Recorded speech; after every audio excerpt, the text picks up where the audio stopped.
आज हम बात करेंगे एक इम्पॉर्टेंट और इंटरेस्टिंग मेडिकल टॉपिक पर।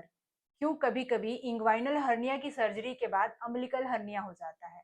अगर आप या आपके किसी परिचित ने हर्निया की सर्जरी कराई है तो आपके लिए ये वीडियो यूजफुल है। नमस्ते, मैं डॉक्टर पूनम बहुत बहुत स्वागत करती हूँ आप सभी का टॉक विद डॉक्टर पूनम में। और इससे पहले कि वीडियो में आगे बढ़ें, अगर आप चैनल पर नए हैं तो चैनल को सब्सक्राइब कीजिए और वीडियो को पूरा एंड तक देखिए, जिससे आज की इस टॉपिक के बारे में आपको पूरी इंफॉर्मेशन मिले। सबसे पहले समझते हैं हर्निया क्या होता है। तो पहला है इंग्वाइनल हर्निया, जो ग्रॉइन या जांघों के पास होता है। नेक्स्ट है अम्बिलिकल हर्निया, जो नाभि के आसपास होता है। दोनों हर्निया तब होती है जब एब्डोमिनल वॉल की मसल्स कमजोर हो जाती हैं और अंदर के ऑर्गन्स या फिर फैट टिश्यूज बाहर आने लगते हैं। अब सवाल उठता है कि अगर किसी ने इंग्वाइनल हर्निया की सर्जरी कराई तो अम्बिलिकल हर्निया क्यों डेवलप हुआ। तो इसके रीजंस हो सकते हैं। पहला रीजन है शेयर्ड रिस्क फैक्टर, यानी हर्निया होने का मेन रीजन है पेट की दीवार की कमजोरी, ज्यादा प्रेशर पेट पर आना, मोटापा या फिर क्रॉनिक खांसी। ये रिस्क फैक्टर सिर्फ एक जगह नहीं बल्कि पूरे एब्डोमिनल वॉल को अफेक्ट करते हैं। मतलब अगर ग्रॉइन में हर्निया हुआ है तो नाभि के पास भी चांसेस बढ़ जाते हैं। अगला रीजन है प्रेशर रिडिस्ट्रीब्यूशन।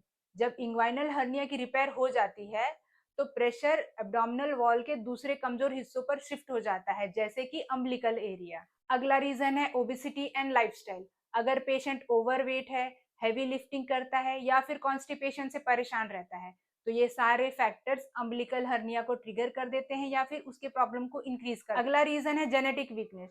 कुछ लोगों की नेचुरली कनेक्टिव टिश्यूज वीक होती हैं और उनको एक हर्निया के बाद दूसरा हर्निया आसानी से हो जाता है। इसका मतलब ये नहीं कि सर्जरी गलत हुई, बल्कि ये एक नेचुरल टेंडेंसी है जो कुछ पेशेंट्स में होती है। प्रिवेंशन के लिए वेट को कंट्रोल में रखिए, कॉन्स्टिपेशन से बचिए, खांसी से बचिए, ज्यादा भारी वजन उठाने से बचिए और अगर आपको डॉक्टर ने एब्डोमिनल सपोर्ट बेल्ट एडवाइस किया है तो उसको जरूर लगाइए। उम्मीद है अब आप समझ गए होंगे कि क्यों कुछ लोगों को इंग्वाइनल हर्निया सर्जरी के बाद अम्बिलिकल हर्निया हो जाए। अब बात करते हैं होम्योपैथी का रोल। लेकिन होम्योपैथिक मेडिसिन कभी भी यूज करने से पहले कंसल्टेंट होम्योपैथिक फिजिशियन से कंसल्ट कीजिए, उसके बाद ही मेडिसिन लीजिए। सेल्फ मेडिकेशन ना कीजिए। होम्योपैथी का यूज करेंगे पोस्ट सर्जरी रिकवरी में, यानी सर्जरी के बाद पेन, स्वेलिंग या फिर जल्दी हीलिंग के लिए आप होम्योपैथिक मेडिसिन ले सकते हैं। Preventive role. होम्योपैथिक मेडिसिन की सहायता से जिन पेशेंट्स के एब्डोमिनल वॉल्स वीक है उनके टिश्यूज को स्ट्रेंथन करने में आप होम्योपैथिक मेडिसिन ले सकते हैं और जो है बार बार हर्निया होने की टेंडेंसी को भी जो है आप कम कर सकते हैं।